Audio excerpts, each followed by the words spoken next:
everybody, JC here with another T&I toy review, and today we're going to take a look at the new Transformers Masterpiece Soundblaster MP-13B from Takara Tomy. Now, this particular Masterpiece set is essentially a repaint of the previously released Soundwave set. The biggest difference between the two sets is that this one comes with Ratbat, the cassette Ratbat, as opposed to Laserbeak. And unfortunately, at this time at least, this is the only way that you can get Ratbat is by buying the Masterpiece Soundblaster. The Soundblaster himself is, for the most part, just a repaint with darker colors of that Soundwave figure. And so we're not going to spend a lot of time in this review looking at the Soundwave or Soundblaster figure in this set. We're going to focus more on the Ratbat. But just to let you know that they are basically, other than some minor differences, well, which we'll go over quickly, this is basically the same figure as that Soundwave. So this figure comes packaged in your standard Masterpiece packaging with black box packaging with the picture of the figures on the front. You got the name of the character down below, and then on the back you have more pictures of the figure showing off the various features and everything. Okay, so let's get this open and take a look at what's inside. So here's a look at the Soundblaster standing next to the MP Soundwave, and as you can see, they're basically the same figure. The Soundblaster has darker, almost black color, as opposed to the blue on the Soundwave. You also notice that this Soundblaster has a red tinted cassette door. And has no Decepticon sticker on the actual door. Now he does come with an extra piece, and we'll go over that in just a second, that has the Decepticon logo, and again I'll explain that in just a minute. But for the most part, you'll see that these figures are the same, other than the paint jobs. Now, those of you not familiar with the original Generation 1 Soundblaster, the Soundblaster was an actual character that they released overseas. I don't think initially he was ever released here in the States in the original Generation 1 line. But essentially, the thing with Soundblaster is that he could hold more cassettes than Soundwave. The original Generation 1 Soundwave only held one cassette, whereas they made Soundblaster where you could hold, I think, two, maybe three, but I'm pretty sure it was two. And basically what they did was they made the cassette door on the Soundblaster stick out more so that you could hold, so the door itself could hold more cassettes.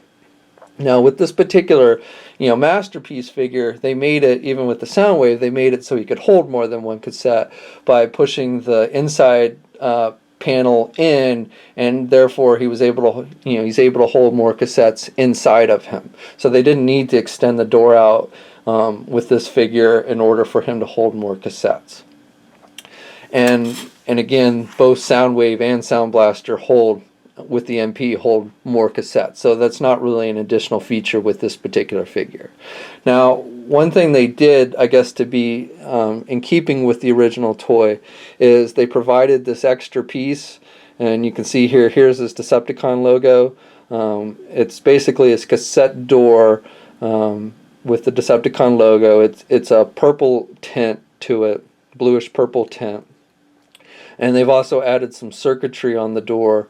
On the transparency of the door. I don't know how well it picks up on the camera, but there's some circuitry you can see there. Now, I don't remember, I never had the original Soundblaster, so I don't know if that's something that was on the original Soundblaster, that circuitry on the door, or if it's just something they added for added effect.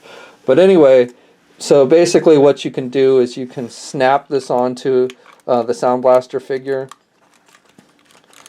And so now you can see he has his cassette logo on his chest, and his door now sticks out farther out like the original Soundblaster toy than it does on the Soundwave. So again, he doesn't hold any more cassettes than Soundwave does, but they have added that extra panel you can snap on, so it kind of gives him that door that sticks out more like on the original toy. Okay, and as far as other accessories besides the Ratbat, which we'll go over in detail in just a minute, this figure basically comes with the same kind of accessories that the Soundwave came with. He's got his cannon, which again is just a darker color, but works the same way as the one on the Soundwave.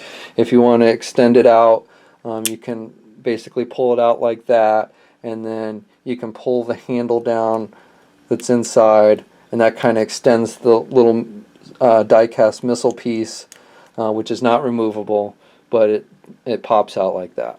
So you have his cannon basically that he holds just like the Soundwave. It's got the little pegs that fit in the little holes in his hand, and he holds it pretty nicely. So that's pretty much exactly the same that we saw with Soundwave, other than it's just a darker, almost black color. He comes with the cassette door like we mentioned before. He also comes with an Energon box, which has a lid that's removable, so you can keep it closed or you can open it, and just like on the Soundwave, you can attach it to his chest as well, so that it looks like he's popping out Energon cubes from his chest, just like we'd see in the cartoon and everything.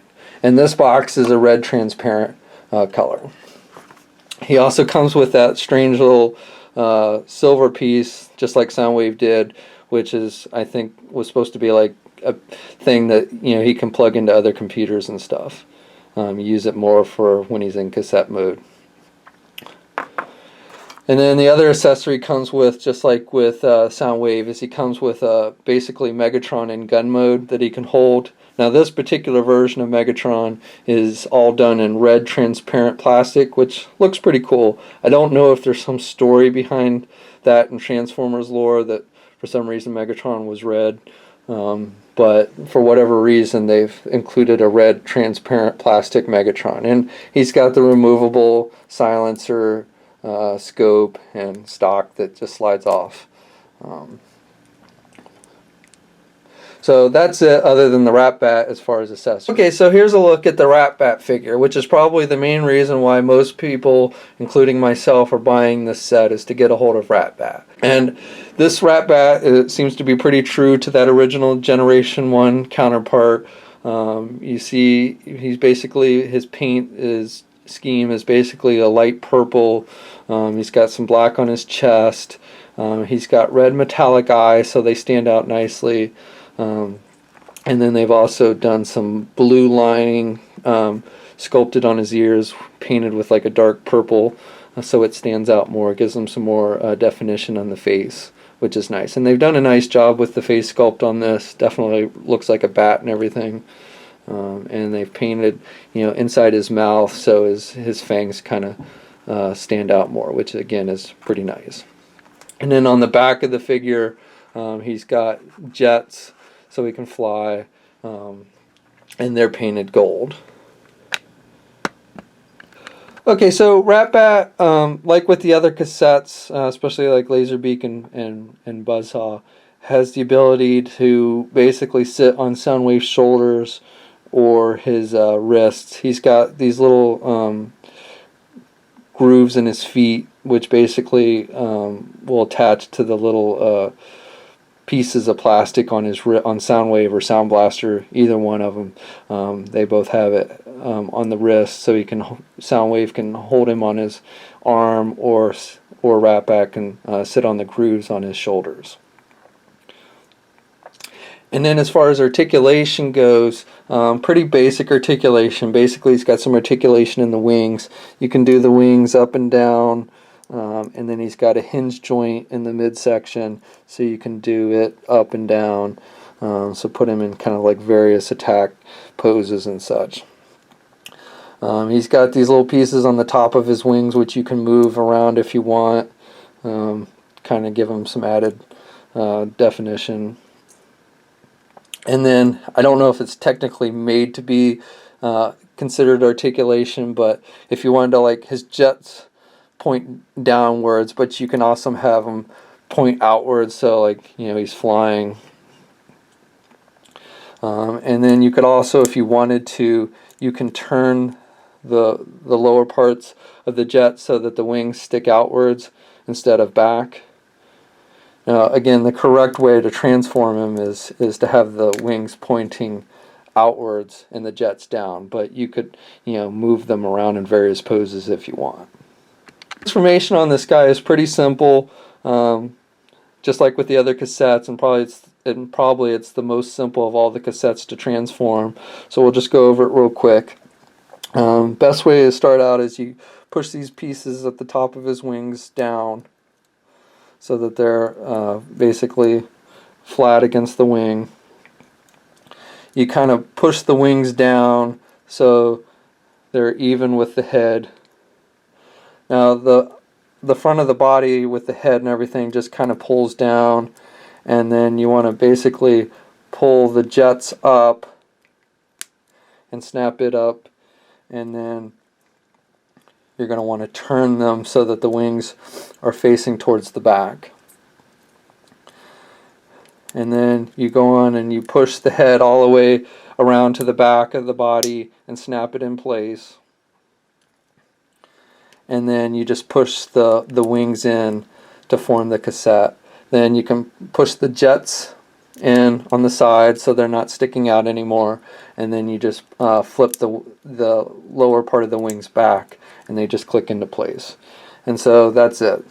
Simple, easy, just takes a minute to transform. And like with all the cassettes, on the front of the cassette he's got some line work so it looks like an old traditional cassette tape. So that's my review. Overall, I like the Ratbat figure. I like being able to round out my cassettes with him. I don't really like having to buy a second Soundwave/Soundblaster to get him. I really wish that Takara had released him in some kind of 2-pack or something. So just because these figures are so, the Soundwave figure or Soundblaster is a nice figure just like the Soundwave was. So if you don't have Soundwave by some chance, then, and the black color doesn't look bad. To me it's not Soundwave, but it doesn't look bad and is true to the original Soundblaster. So if you're like a completist and you want to have all of the MPs, then it's probably not a big deal. And you're definitely again getting a good figure. It's just if you already have the Soundwave and you really don't want to have to spend all that money to get another one, it kind of sucks that you do in order to get Ratbat. But the figures themselves, both Ratbat and Soundblaster, are very nice in this set. It's got cool accessories, and again, if you've been collecting MPs, then I definitely think you'll want to add Ratbat and even Soundblaster to your collection, assuming you have the money you can allocate to buy the set. This has been released. You can pick it up at most e-tailers that sell masterpieces like Big Bad Toy Store. And so if you want to pick this one up, start checking your favorite e-tailers now. That's my review, and until next time, I'll check you later.